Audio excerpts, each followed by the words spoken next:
Halo, Assalamualaikum warahmatullahi wabarakatuh. Ketemu lagi dengan saya Ayla Arnas. Insya Allah kali ini kita akan membahas soal terkait soal sosiologi di UTBK. Semoga semuanya masih antusias untuk mengikuti pembahasan soal ini dan bisa menambah wawasannya sehingga nanti bisa menjawab soal sosiologi khususnya nanti di UTBK. Oke, kita simak ya soalnya. Nah, soalnya ada dari SBMPTN 2017 kodenya 323. Soalnya adalah pada masyarakat desa, anggota masyarakat yang melakukan pelanggaran cenderung untuk diasingkan atau tidak disapa. Sedangkan pada masyarakat kota, anggota masyarakat yang melakukan pelanggaran mendapatkan sanksi yang bersifat A. Represif, B. Egoistik, C. Restitutif, D. Altruistik, dan E. Reprositas. Nah, berarti di sini soalnya menanyakan sifat sanksi yang diberikan pada masyarakat kota. Oke, kita bahas dulu mengenai konsep-konsep pada opsi-opsi di soal ini ya. Yang pertama ada opsi dari konsep represif ya. Nah, represif itu apa? Suatu tindakan yang dilakukan setelah terjadi penyimpangan sosial yang bertujuan untuk mengembalikan kehidupan sosial yang terganggu karena adanya penyimpangan sosial dengan cara menjatuhkan sanksi yang sesuai dengan pelanggaran yang telah dilakukan.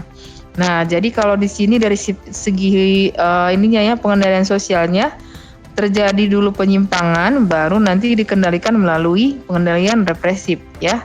Contohnya, pemberian sanksi terhadap siswa yang sering melanggar peraturan.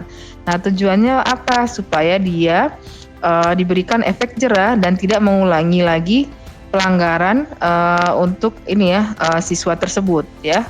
Nah, kemudian kalau misalnya kita lihat lebih ditelusuri lebih lanjut lagi hukum represif itu apa? Kaidah-kaidah hukum yang sanksinya menyebabkan penderitaan bagi orang yang melanggar kaidah-kaidah hukum yang bersangkutan, di mana sanksi kaidah hukum tersebut akan berkaitan dengan masa depan dan juga kehormatan warga masyarakat atau seseorang atau bahkan sampai merampas kemerdekaan dan juga kenikmatan hidup bangsa. Jadi kalau kita bisa bilang nih kalau represif ini sebenarnya sifat hukumannya benar-benar keras ya atau mungkin dia lebih setara atau hampir setara dengan koersif ya. Karena memang membuat efek jera supaya tidak terjadi lagi penyimpangan ya. Nah, contoh hukum represif itu hukum pidana. Nah, itu tentang konsep represif. Kemudian kita lihat konsep restitutif.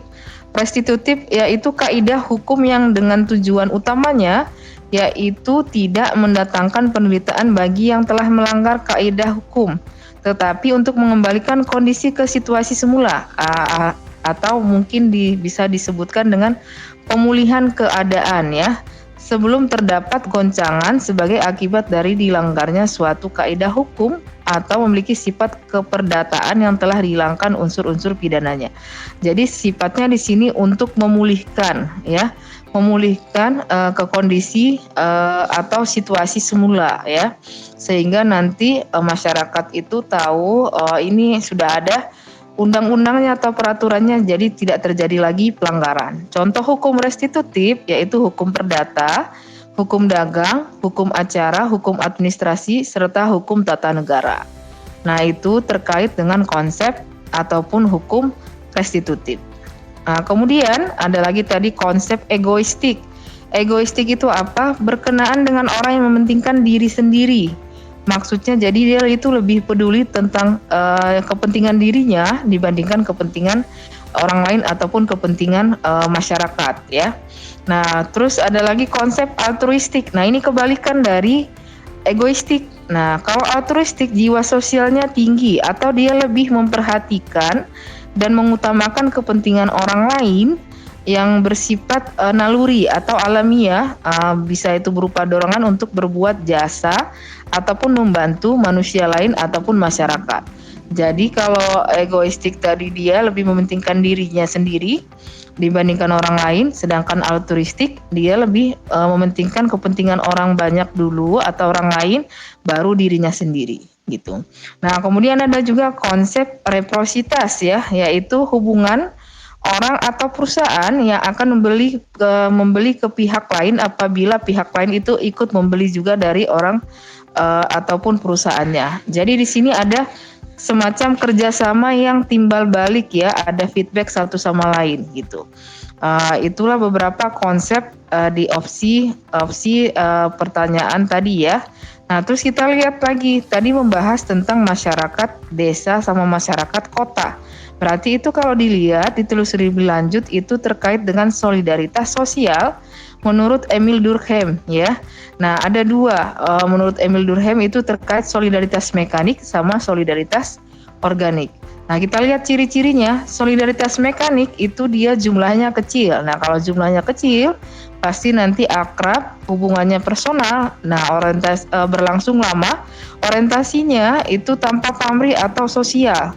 Nah, terus struktur sosialnya informal. Di solidaritas mekanik ini belum ada pembagian kerja yang jelas dan tegas. Nah, sifat kerjasamanya juga karena kekeluargaan atau mereka itu secara bersama-sama atau secara kolektif. Nah, ini biasanya mayoritas ada di desa.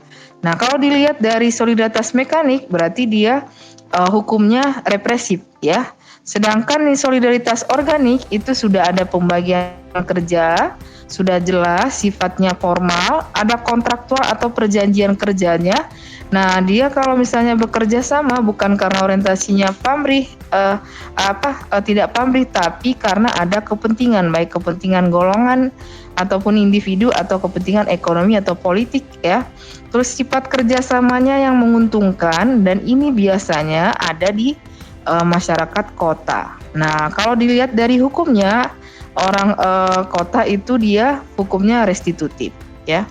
Nah, terus kalau misalnya kita bahas lebih lanjut menurut sosiologi hukum dari Durkheim ya. Jadi kaidah hukum yang sanksi-sanksinya mendatangkan penderitaan bagi mereka yang melanggarnya disebut dengan kaidah hukum represif. Maksudnya di sini jadi pemberian hukum tersebut adalah untuk mengurangi kehormatan seorang warga masyarakat, merampas kemerdekaan dan kenikmatan hidupnya. Nah, ini biasanya seperti yang tadi itu disimpulkan bahwa kalau yang di kota itu cenderung melakukan tindakan hukum, berikan sanksi hukum yang memiliki sifat represif ya. Jadi kalau untuk masyarakat desa, dia yang solidaritasnya mekanik, sifat hukumnya adalah represif. Nah, sedangkan menurut Durkheim, hukum pada masyarakat dengan solidaritas organik itu lebih bersifat restitutif atau memulihkan ya.